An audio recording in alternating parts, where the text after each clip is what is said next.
Ustaz tadi tuh lagi ngomong. Saudara Pak Is. Oh Pak Is. Ayo moto tuh. Hah? Pakai foto biasa aja dulu. Pak. Oh cuk.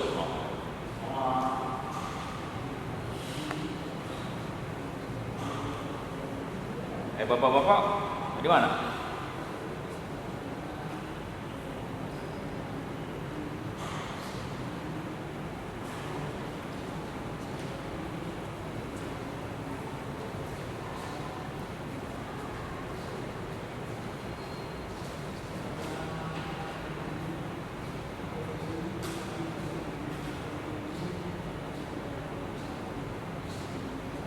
Bisa buka.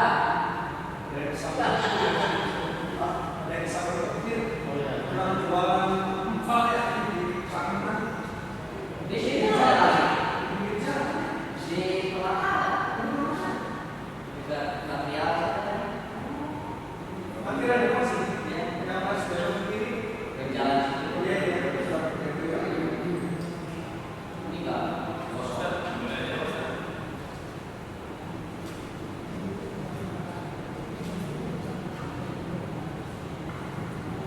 Bismillahirrahmanirrahim. Untuk para jamaah yang mengikuti kajian diharap segera ke atas karena akan segera dimulai.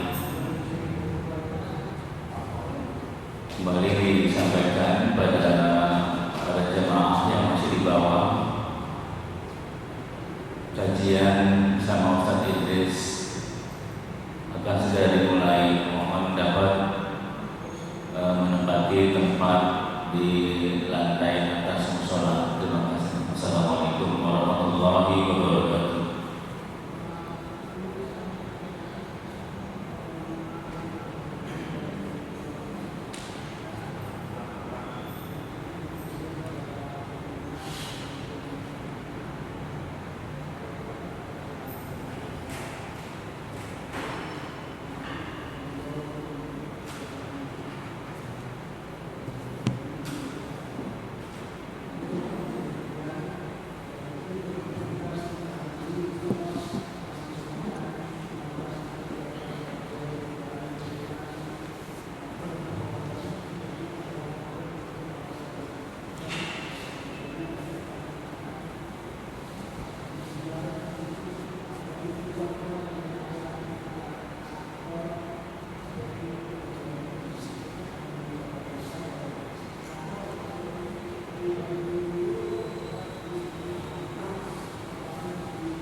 Belum jam 5. Jam 5. Biasa jam 5 aja.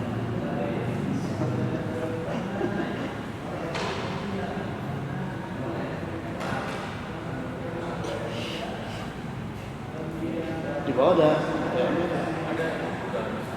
Satu. Oh, satu berangkat.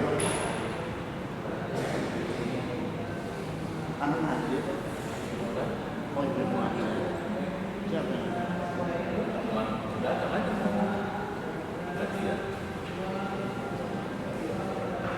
tadi lagi ada pas aku bisa aja sih, Sabtu sama Tasya. Ngaji dong.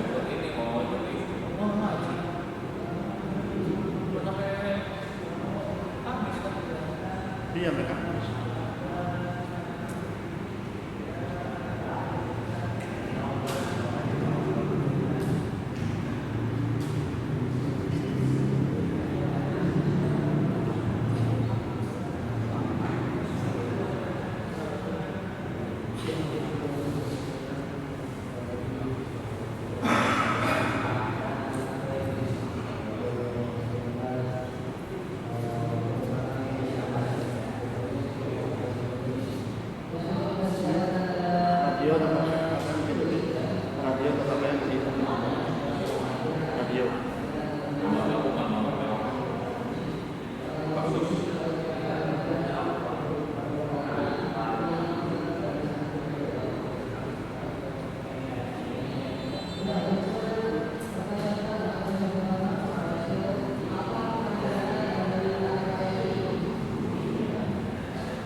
Lebaran dong.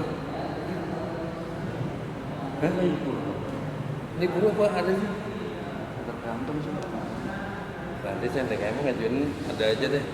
Tapi saya nggak bisa dampingin, dan saya pulang ke Bandung. Sampai nggak bisa aja. Hah? Ini cuma lihat aja bandingin bentuk kamu itu Yang ada. yang ada aja boleh. Mulai Pak.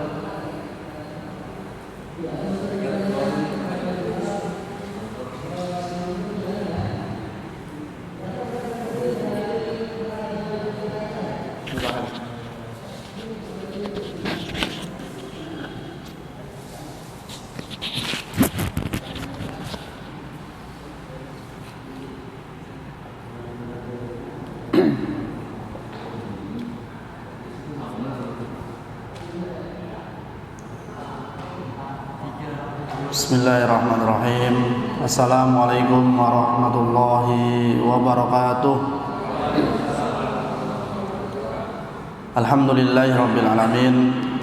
Wassalatu wassalamu ala asyrafil anbiya'i wal mursalin nabiyina Muhammadin wa ala alihi wa ashabihi ajma'in. Amma ba'du. Allahumma 'allimna ma yanfa'una wanfa'na bima 'allamtana wa zidna 'ilma. Allahumma arinal haqqa haqqan warzuqna ittiba'ah wa arinal batila batila warzuqna ijtinabah. Hadirin jamaah kajian Musholla Al-Hikmah Sermagiri yang semoga senantiasa dirahmati Allah Subhanahu wa taala. Alhamdulillah, tidak terasa kita sudah memasuki hari yang ke-10 sekarang ya. Hari yang ke-10 dari bulan suci Ramadan ya. Artinya sudah sepertiga dari bulan suci Ramadan yang kita lewati ya. Maka hendaknya kita terus memperbaiki kualitas ibadah-ibadah yang kita lakukan di bulan yang mulia ini, terutama hari-hari yang belum kita lewati ya. Maka hari-hari yang akan datang ini harus lebih baik, harus lebih banyak amal solehnya dibandingkan hari-hari yang telah kita lewati. Karena Rasulullah SAW mengatakan dalam sabdanya, Raghima anfu rajulin adrakahu Ramadan thumman salakha falam yughfar lahu. Sungguh merugi seseorang yang menjumpai bulan suci Ramadan, kemudian bulan ini pergi begitu saja, tapi dosa-dosanya tidak diampuni. Karena ini adalah kesempatan yang berharga bagi kita setiap Muslim untuk mendapatkan momen yang seperti ini, karena belum tentu di tahun yang akan datang kita masih berjumpa dengan bulan yang mulia ini.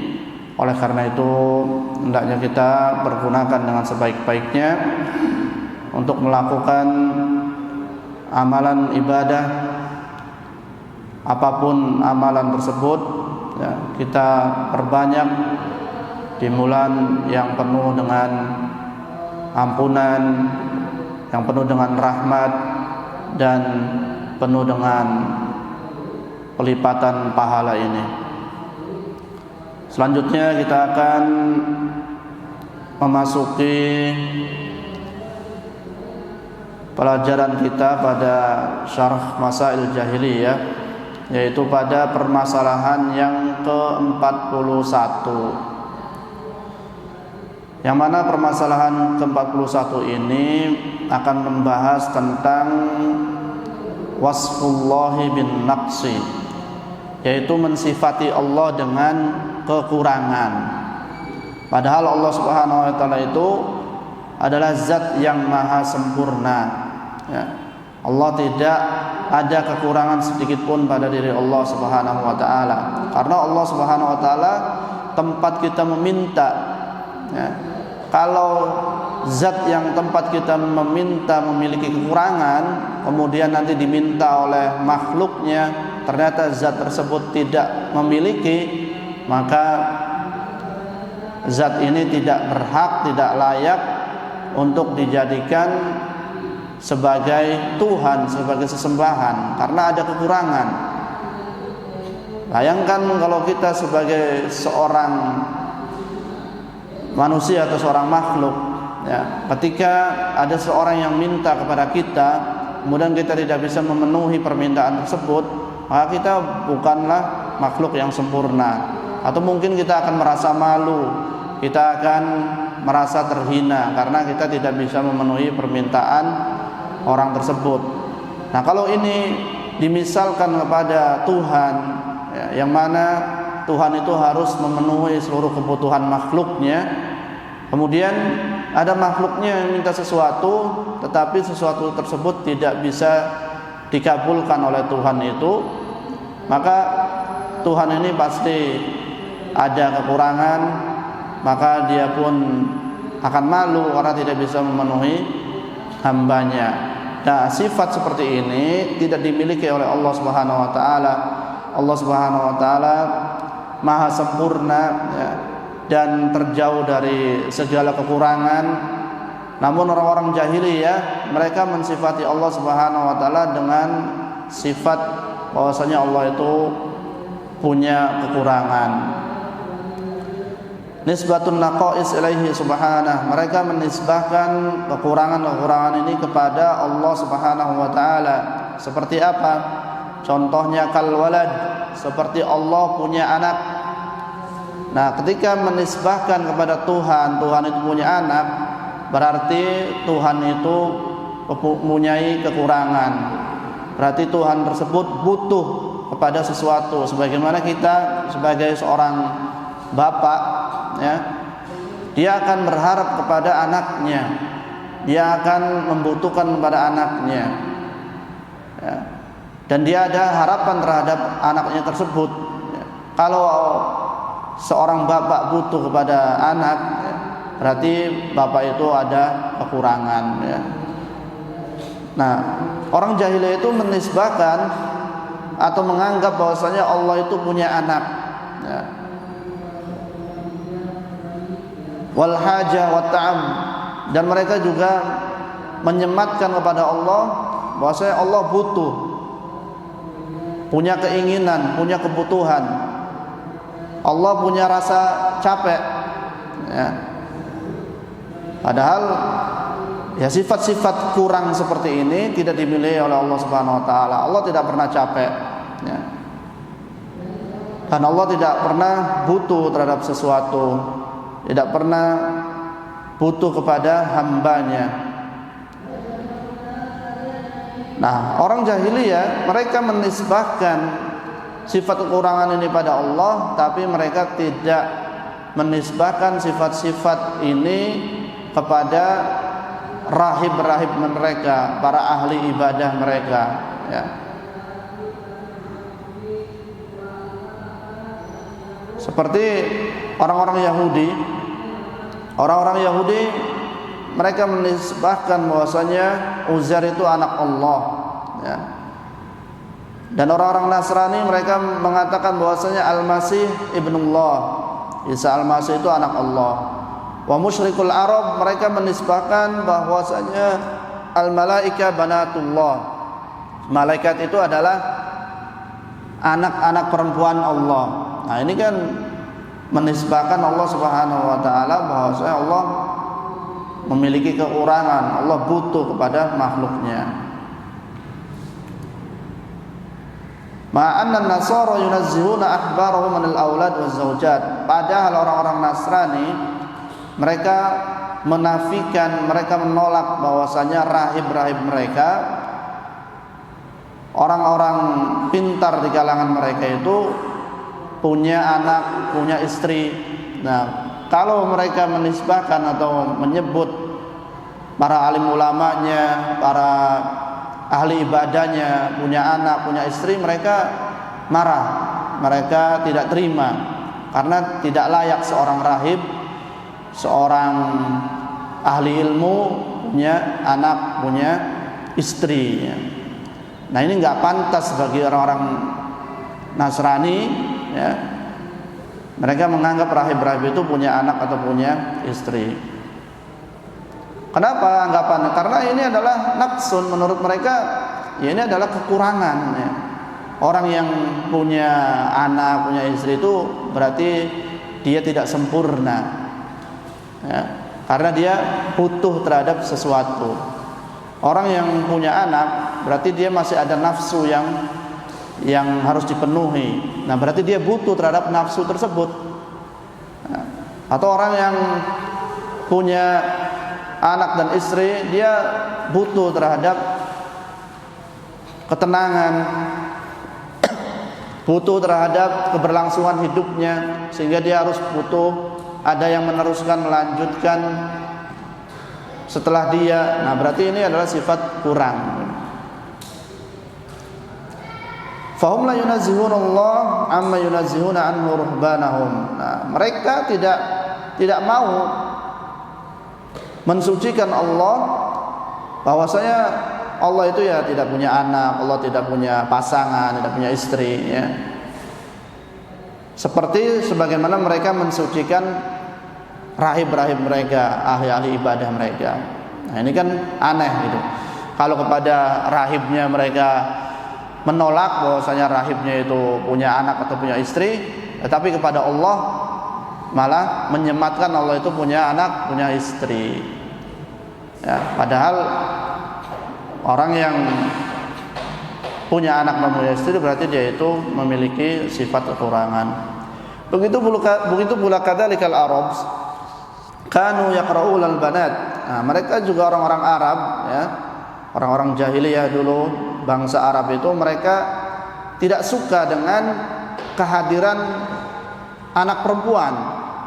Tak suka. Makanya ketika mereka mendapatkan anak perempuan ya, anak perempuan itu dibunuh, dikubur karena tidak suka ya. Nah, padahal dia tidak suka, tetapi orang musyrik Arab menisbahkan malaikat itu adalah anak-anak perempuan Allah. Merekanya saja tidak suka dengan anak perempuan ya, bangsa Arabnya, orang-orang musyrik Arab nih. Orang-orang musyrik Arab tidak suka dengan kehadiran anak perempuan. Tapi di sisi lain mereka menisbahkan bahwasanya malaikat itu adalah anak-anak perempuan Allah. Ya, ini kan aneh ya. Merekanya tidak suka tapi dinisbahkan ke Sang Pencipta malah. Nah, ke orang lain saja mungkin ini kalau orangnya tidak suka marah. Ini malah menisbahkan kepada Allah Subhanahu wa taala yang menciptakannya. Ini kan sangat keterlaluan sekali ya. Dirinya tidak suka ya, bahwasanya memiliki anak perempuan, tapi penisbatan tersebut dinisbahkan pada Allah. Allah punya anak perempuan, yaitu para malaikat. Nah, ini yang tradisi orang-orang jahiliyah ini. Ini adat-adat orang jahiliyah, ya, kebiasaan orang-orang jahiliyah. Kenapa? Karena mereka menganggap punya anak perempuan itu adalah aib dan naqsun, kurang ya. Memiliki kekurangan. Beda dengan memiliki anak laki-laki, itu merasa bangga, kemudian ya sebagai pelengkap buat dirinya ya. Tapi kalau anak perempuan berbeda ya, dia menganggap dirinya itu ya merasa dipermalukan, kemudian perempuan itu banyak memiliki sifat kekurangan ya. Allah Subhanahu wa taala mengatakan wa yaj'aluna lillahil banati subhanahu wa lahum ma yashtahun ya. Mereka menjadikan anak-anak perempuan bagi Allah subhanahu, maha suci Allah. Allah tidak seperti ini. Allah tidak seperti ini. Allah itu terbebas dari memiliki anak dan memiliki pasangan, memiliki istri ya. Kalau Allah memiliki anak atau memiliki istri, ya nanti sibuk ngurusin anak dan istrinya. Kita aja punya anak, punya istri, sibuk ngurusin mereka ya.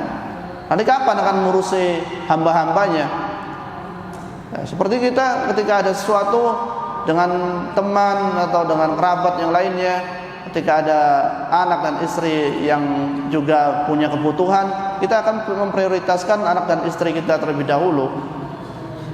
Nah, ini bagaimana kalau Tuhan punya anak, punya istri, kita lagi butuh, kemudian anak istrinya butuh, kayaknya nanti akan memprioritaskan anak istrinya dulu daripada hambanya, ya kita akan terbengkalai. Nah, ini tidak pantas, tidak pas kalau Allah punya anak atau punya istri. Wa mimma yudhkaru anna aliman min ulama'il muslimin, dan perlu diingat atau perlu diingatkan bahwasanya ada salah satu ulama dari ulama kaum muslimin, dzahaba birisalah ila ahadi mulukir Rum, dia membawa risalah, dia membawa ajaran Nabi Muhammad SAW kepada salah satu raja Rum.